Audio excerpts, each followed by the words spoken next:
dans le sujet de la Hona'a. On a dit de ne pas faire du mal ou blesser quelqu'un par la parole, par une action. Je me suis rappelé, je ne sais pas où j'ai vu ça, quand on a demandé au Chazon Ish, dans le livre Maaseh Ish peut-être, on a demandé au Chazon Ish quel est le plus haut niveau qu'un homme peut atteindre dans l'Avodat Hashem. Le plus haut niveau qu'un homme puisse atteindre.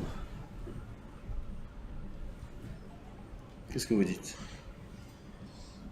C'est une question très générale, il faut cerner un point. Il y a tellement de branches dans l'Avodat Hashem, il y a tellement de branches dans la Torah, il y a tellement de détails, il y a tellement de choses graves et importantes. Sur chaque chose, parfois il y a des gens qui rigolent même. On dit ça, c'est la chose la plus grave de toute la Torah. On dit sur les fêtes. À chaque fois qu'on arrive à une fête, c'est la fête de Pessah, c'est la fête la plus kadosh de tout. La fête de Shavuot, c'est le plus kadosh, je sais. Il y en a qui ils en font un peu de la rigolade. La réponse est que chaque chose est la chose la plus kadosh. Chaque chose, c'est la chose la plus kadosh. Dans son domaine, c'est le plus kadosh qui existe. C'est vrai. C'est pour ça que quand on va parler des fêtes de Pessah, on va dire la fête de Pessah, c'est la fête la plus importante de toute l'année. Dans son domaine. La fête de Shavuot, la fête de plus... Et ainsi de suite. Au même titre qu'un homme est l'homme le plus important de toute la terre. Qui? Toi. Et toi. Et toi. Et toi. Alors on est tous les plus importants de toute la terre. Ça marche pas. Réponse? Si. Dans ce que tu dois être. Et dans le but pour lequel tu es venu dans ce monde, tu es le Gdol Hador.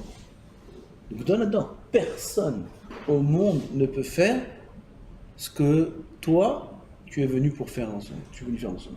Personne au monde. On est chacun Gdol Hador.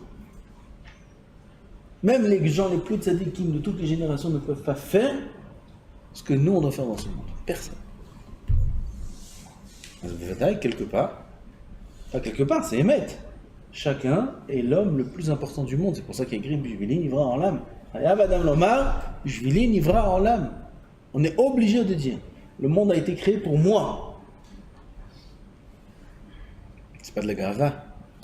Le monde entier a été créé pour moi, parce que toi, tu es la raison du tikkun du monde. Donc le monde a été créé pour toi. Alors on revient au Chazon Ish, on lui demande au Rav, Kvod Harav, quel est le niveau le plus haut qu'un homme puisse atteindre dans la Torah, dans la Avodat Hashem, le plus haut niveau qui existe. Combien il faut être baki dans toute la Torah pour répondre à des questions pareilles? Combien il faut avoir des instruments de mesure sophistiqués et parfaits pour savoir peser dans toute la Torah quel est le plus haut niveau qu'on puisse atteindre? Il y a la connaissance de la Torah, la connaissance du Shat, la connaissance de la Kabbalah, toutes sortes de midot, toutes sortes d'avéros, toutes sortes de mitzvot. Bref, quelle était la réponse du Rav? Claire. Tout de suite, torque de Dibour, la réponse. N'avoir jamais de sa vie vexé personne. Jamais avoir vexé personne. C'est le plus haut niveau qu'un juif puisse atteindre dans la Avodat Hashem. La visée, boule, dans le mille. On a.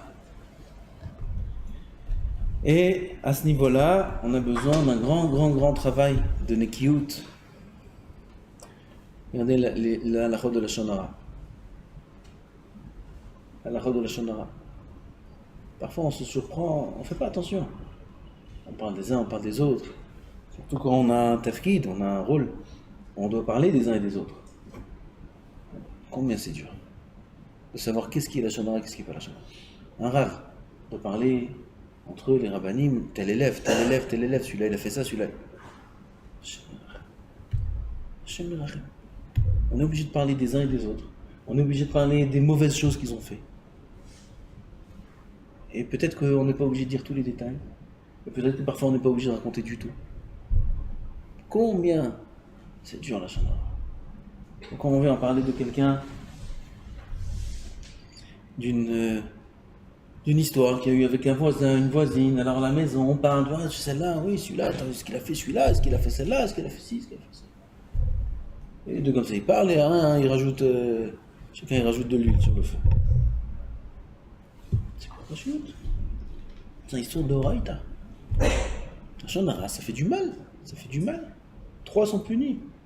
Celui qui en parle, et celui qui raconte, celui qui entend, et celui de qui on parle. Les 3 sont punis. Sur la Shana Rara. C'est inclus aussi dans ce histoire-là. L'autonomie chez David de parler de mauvaises choses. De faire du mal par la parole. Combien on a besoin. On n'est pas encore au stade de Nikiyut, au stade des lavim de Raït. Combien il faut faire attention de qui on parle, comment on parle, à qui on parle, la façon dont on lui parle. La Kadosh Baruch Hu, comme on a dit la dernière fois, est très très très makpid sur cette chose-là. Alors on lit un peu les paroles du Rav. ואמרו שלושה אין הפרגוד ננעל בפניהם ואחד מהם הונאה. Ça rejoint ce que la Gemara dit, tous les sha'arim nin'alu chutz misha'arei honaa, on a vu ça. Un deuxième enseignement, 3 choses, le pargod, c'est une sorte de rideau spirituel qui sépare entre le kisei hakavod et les anges. C'est le plus haut niveau qu'il y a dans le ciel. Et là-bas, il y a un pargod, une sorte de rideau, une sorte de parochette qui voile ce qu'il y a derrière la grande Kedusha d'Hashem. Et pour 3 choses, le pargod ne se ferme pas. Laisse passer. Quoi? Une d'entre elles, c'est la onaa. Onaa, comme on a dit, c'est faire du mal, faire de la peine, blesser quelqu'un. Par la parole. Même quand il s'agit d'une mitzvah, la Torah nous ordonne de réprimander son prochain, de le reprendre, de lui faire la morale et du moussar, pourquoi tu fais ça, c'est assourd, etc. Même quand c'est une mitzvah, la Torah nous avertit, attention, on n'a plus le droit de croire quand c'est une mitzvah, vas-y, il est en train de faire des avérotes celui-là. Des avérotes, tu l'attrapes et tu lui fais la chouma, tu lui fais tout ce qu'il faut. Même quand tu dois faire une mitzvah, de le réprimander, de le reprendre sur les actions qui fait qu'elles sont mauvaises, tu dois faire attention et bien connaître la limite. Ne lui fais pas de peine, ne lui fais pas de mal.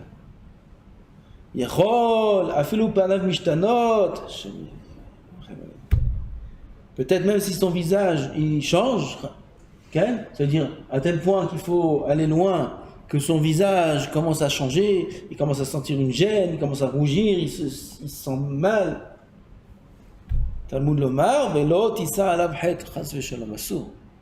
Sache qu'il y a une limite. Mais pourquoi il y a une limite? Je suis en train de le reprendre pour ton service Hachem. Je suis en train maintenant de le mettre sur le droit chemin. Sans limite. Jusqu'à qu'il comprenne. Une limite. Ne pas lui faire du mal. Mikol ele ha'ma'amarim tir'e ad echad mitpashtim anfei ha'azara azot vekama onsha kashe. De tous ces ma'amarim là, tous ces enseignements qu'on a amenés, le plus c'est le dernier. Tu parles à quelqu'un, il est Mechalel Shabbat. Il y a pire que Mechalel Shabbat. Il rêve karet. Chaque Hilul Shabbat, il rêve karet. Il roule en voiture, il rêve des centaines de karet à chaque minute. Il ne faut pas le sauver celui-là. On l'attrape et on lui dit, et on lui parle, et on lui fait du moussard, un peu poussé, qu'est-ce qu'il y a? Et Guénam, tu vas aller au Guénam, et tu vas voir, et sur chaque carrette on te brûle, et c'est quelqu'un qui prend un cœur, putain son visage il se sent mal, il se sent vexé, il dit comment, pourquoi il me parle comme ça, pourquoi c'est? Lui il a une kavana de Shem Shamaï, comme ça sourd. Chana et Pnina. Chana n'avait pas d'enfant. Pnina avait 10 enfants. C'est les femmes de Elkana.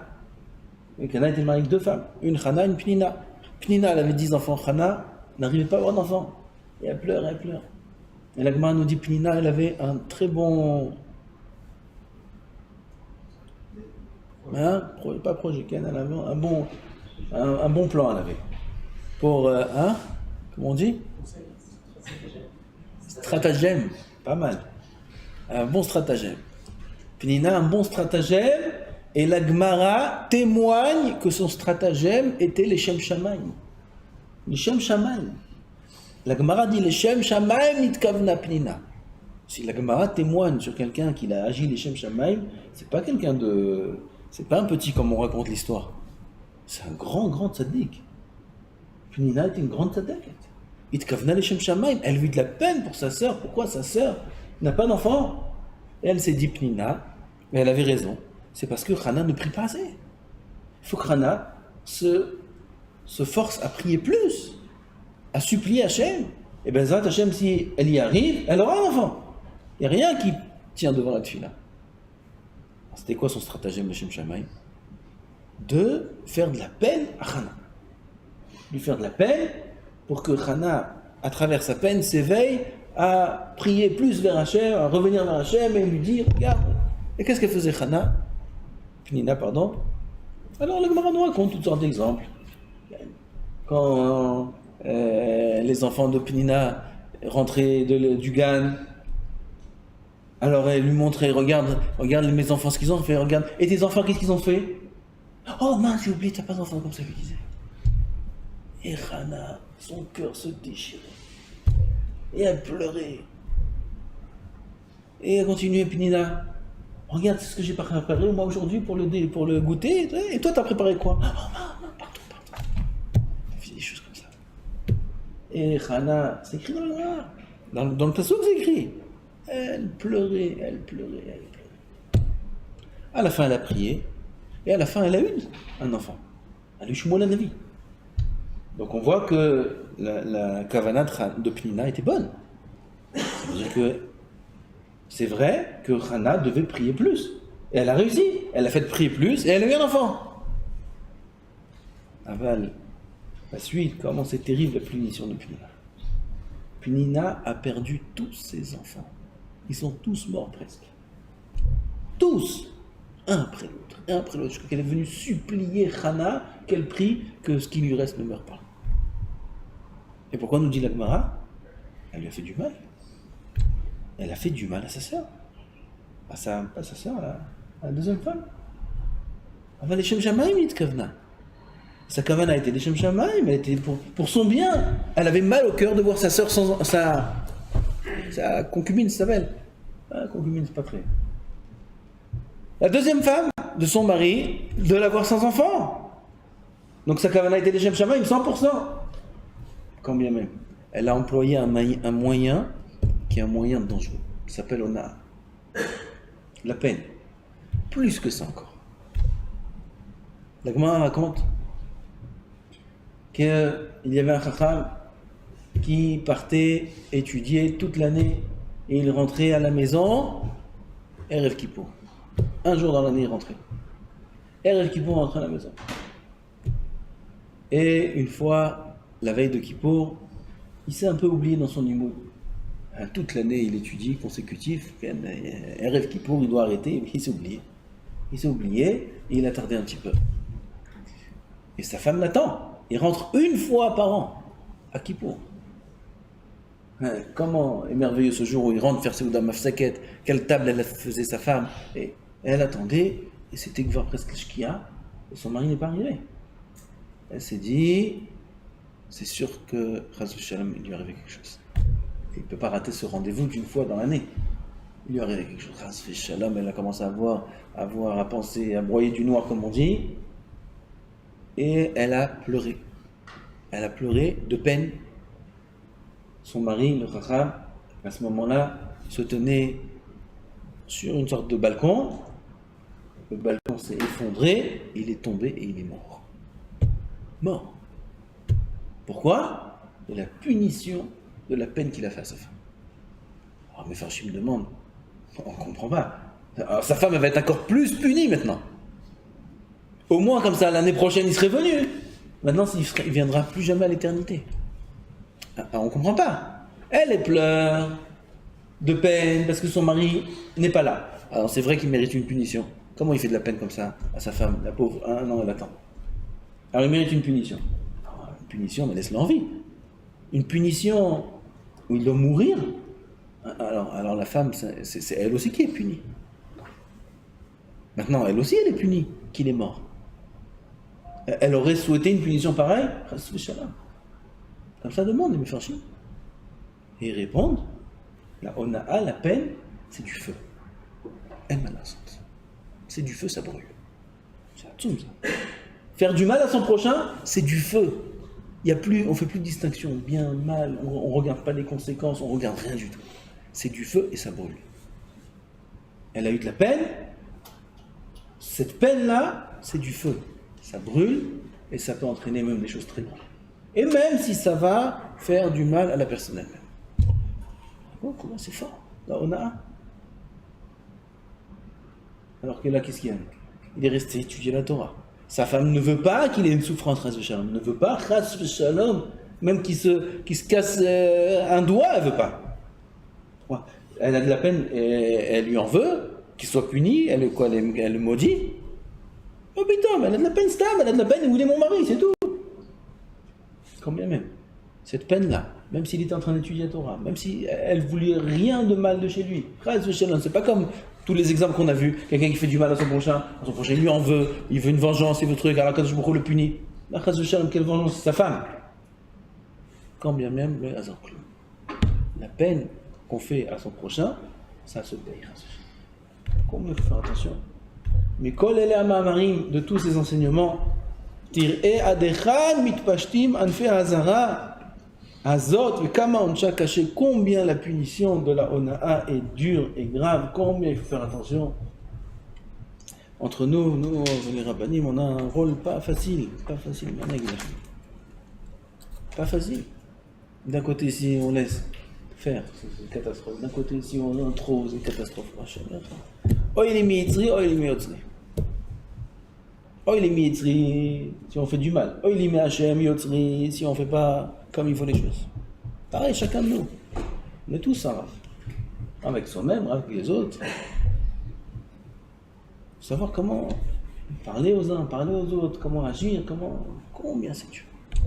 Parfois, on va faire une réprimande à quelqu'un. Frère Tortillard, même entre nous, entre vous, les élèves. On voit quelqu'un faire quelque chose de mal.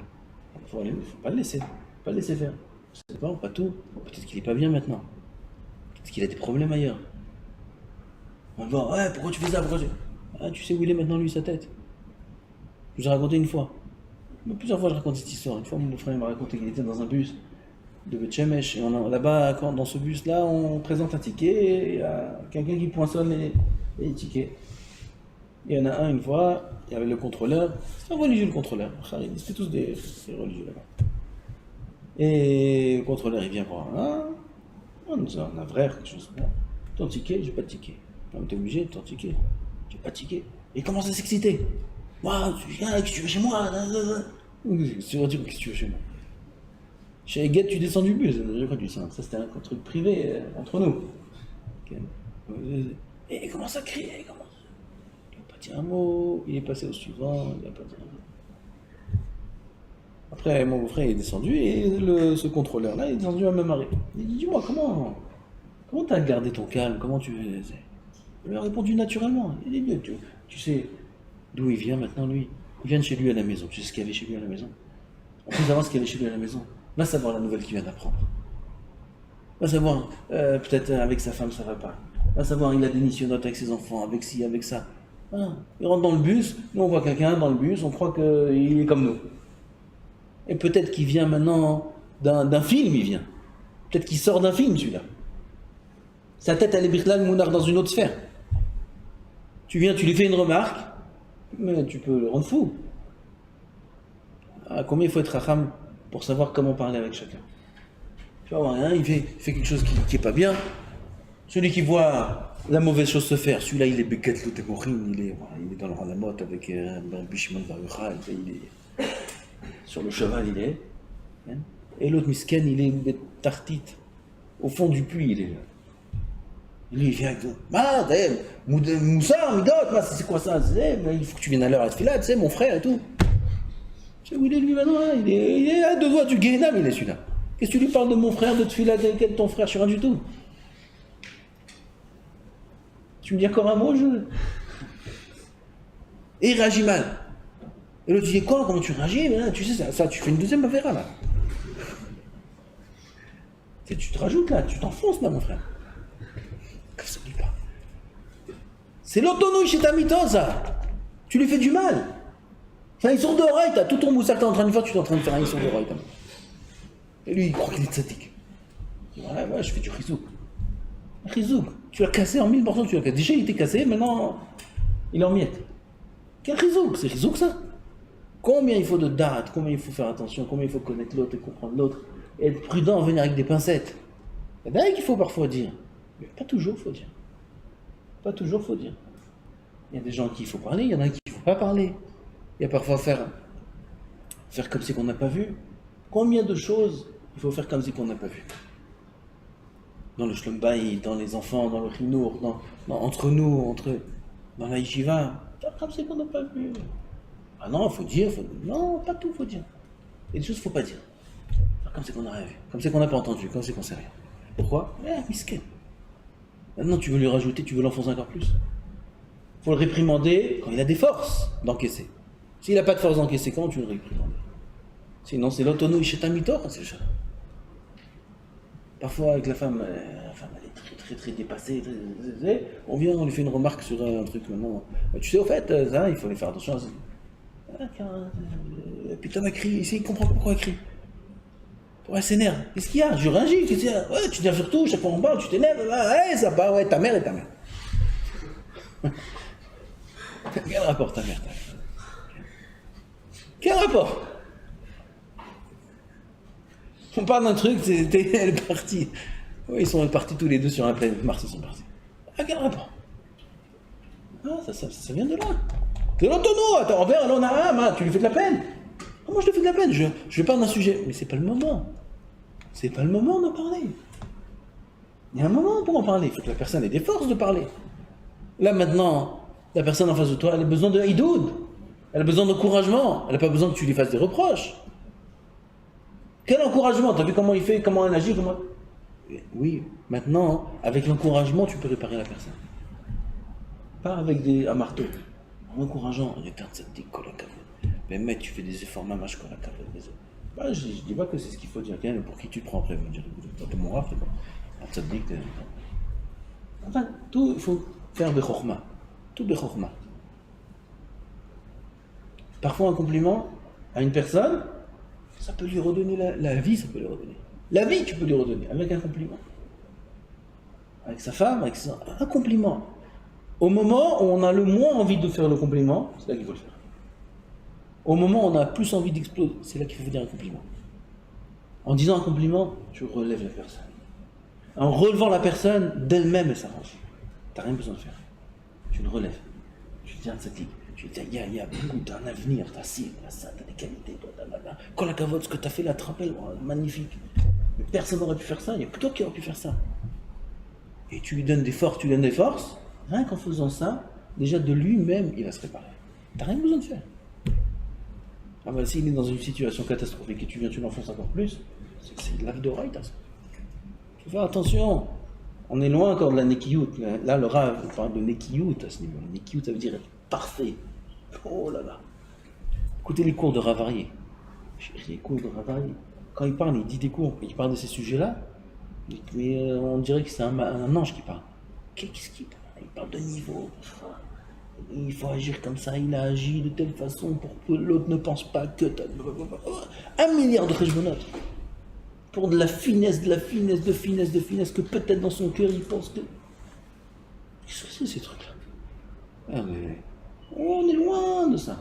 Le Rav il est là-bas, lui. Lui il est là-bas, il est mounach dans ça, lui. Il est très haut niveau à ce niveau, dans ces choses-là. Très haut niveau. Nous on est encore grossier. On va enlever les gants et on va avec des coups de poing, on marche. Il faut un petit peu être plus raffiné, faire attention un peu plus au kavod de l'un, au kavod de l'autre. Et bien, Zant Hashem, Bézé, Badaï qu'on sera Aouvim les Mala et Nechmadim les Mata. Baruch Adonai Olam, Amen.